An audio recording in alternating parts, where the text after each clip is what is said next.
Hi friends, let me show you my new switch USB-C to HDMI cable.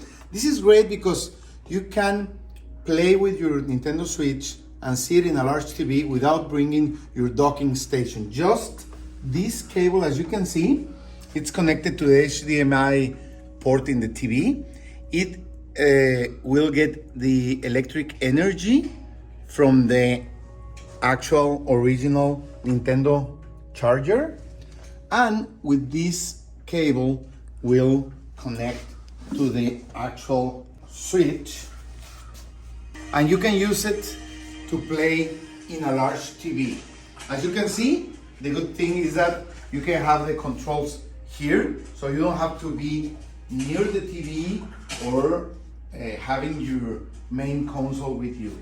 You can play whatever you want, and you just bring this small cable. So it's great. I really recommend it. If you like to play your Switch, and you even like more to play, seeing it in a big TV, this is the cable you need to do it. Thank you.